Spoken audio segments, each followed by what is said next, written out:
You can't imply anything because it all depends on who practices this exercise.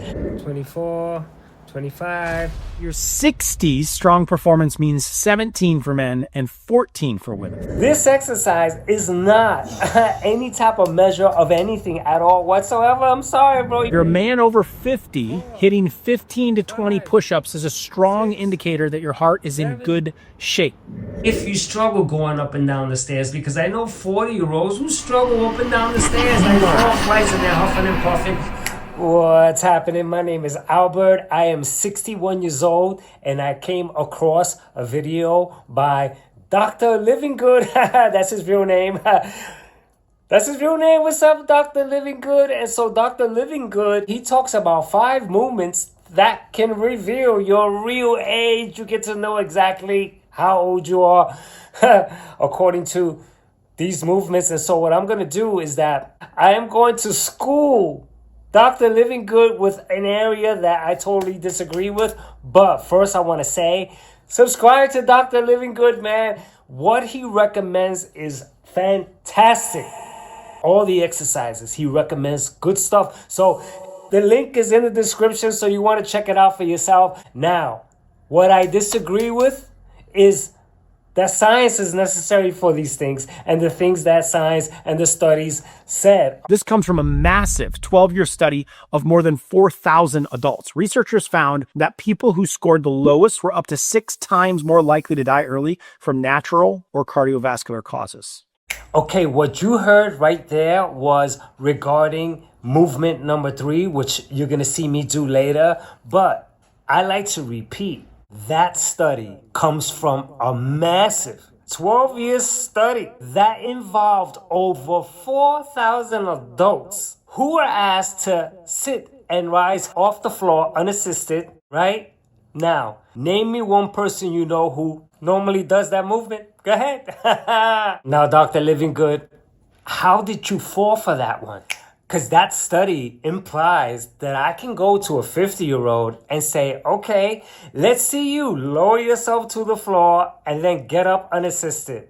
And then when he can't do it, sorry, your time left here on earth is limited, bro. It's limited unless you can do this exercise and then you'll live longer. Come on, bro. So let's get started to see how this 61-year-old scores. Number 1, this first one might be the single most powerful aging test on the planet. That's because your ability to balance on one leg declines faster than any other physical measure as you age. If you can stay steady for 10 seconds or more, you're doing great for your age. If you wobble, touch your raised foot down, or lose balance before 10 seconds, that's your body giving you a warning sign. Okay, so Dr. Livinggood, I do not know a single soul who practices standing on one leg. I never need to stand on one leg unless I need to reach for something that's very high, and this requires me to get off one leg. But other than that, I'm on my 2 feet all the time. And so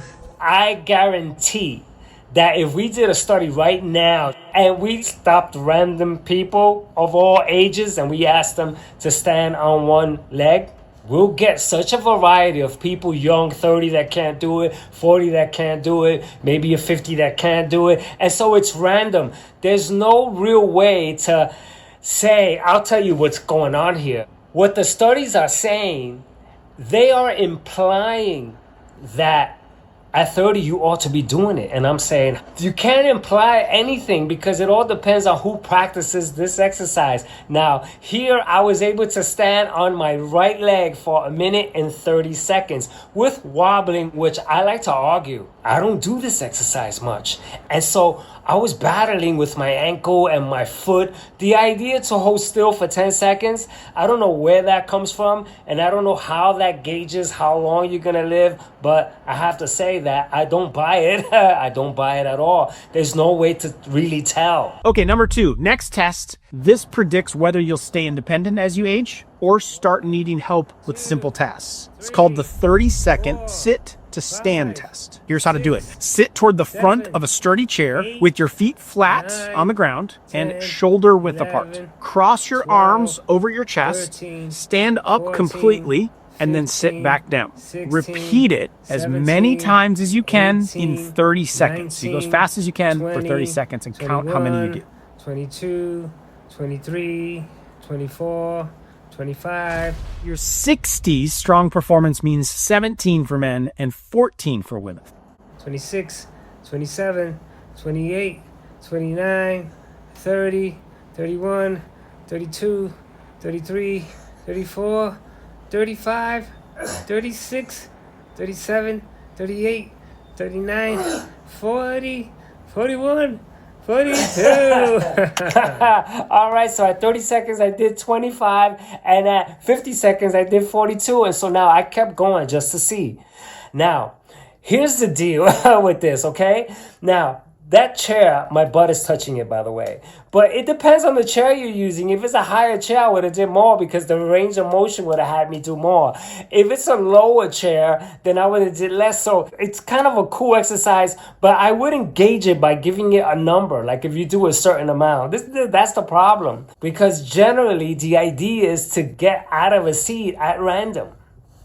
You go to the bathroom 3 times and so you get up with no problem. But to do it a certain amount of time to say, okay, this reveals your age, I don't get it. I don't see how that applies. But this exercise here, once again, you have to try it with different levels of chairs. Then you have to also see, okay, now if I continue doing this, I'm going to obviously do more over time. That's my point. That's the real freaking takeaway that I am trying to provide here for anyone who's my age or you're older. If you practice anything, you'll get better as you go, but naturally. The next test is one of the clearest windows into your long-term health. Start by standing tall on a flat surface without holding on to anything. Lower yourself all the way down to the floor. Cross leg is fine. And then stand back up the same way you went down. I'm sorry, bro, but that's terrible, bro. I've tried that for fun. And they had to look at me to see what I was doing. They had to look at my legs, the position, and what I was doing. And so it's kind of a thing to have fun with. But once again, who's out there standing up in that fashion? And so this exercise is not any type of measure of anything at all whatsoever. I'm sorry, bro. You're awesome, bro. The exercises that you provide to get there, all that stuff is fantastic. But the gauging to say, oh, yeah, this reviews your age and you're going to live a certain amount of time depending on it is totally false, bro. You're never going to come across this video, Dr. Livinggood. But if you do, I like to see you do it. Who really hangs out on the floor, bro? Nobody does. And so this idea of getting on the floor and getting up unassisted is a nice thing to get into. Yeah, try it. Practice. This is the way I actually, because I play at playgrounds with kids, and so I'm on the floor a lot. This is how I get up off the floor all the time. Check it out. Now that exercise right there, or what I did right there, is going to take a lot of practice. And it depends on your mobility, your flexibility. It's not about an age factor. Because if you're flexible, you'll be able to do it. If you're not flexible, your ankles will give up or something will give up depending on the flexibility that you have that will either get you to do the exercise or not, but not an age factor. Test number 4 might be the most surprising one of all because it can reveal how healthy your heart really is. So if you're a man over 50, hitting 15 to 20 push-ups is a strong indicator that your heart is in good shape. 8, 9, 10, 11, 15 to 20 in a row over 50, you're in good shape. 14, 15, 16, 17, 18, 19, 20, 21. I did 21. So it's not bad according to, but once again, I'm rusty in that area. I'm doing so many other exercises that I put the push-ups aside. And therefore, because I put the push-ups aside, I got rusty at it. But I'm telling you, Not long ago, I was doing 50, 60, 70, just freaking banging them out because I was plugged in. And so the idea is, are you plugged in, or are you just asking random people to do push-ups?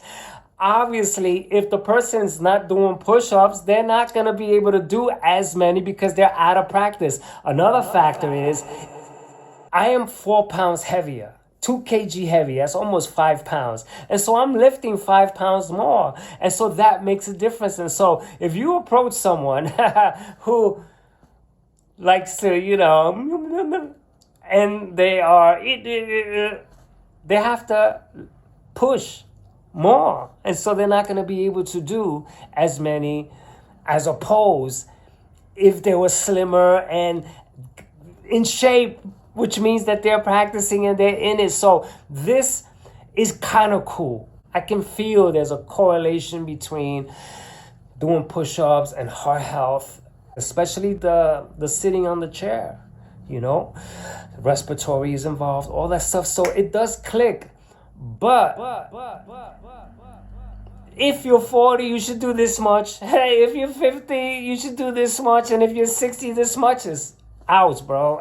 Final exercise number 5. Your grip might be the simplest and most accurate predictor of how long you'll live. If you can't hang for 30 seconds, that's a sign your grip endurance needs work.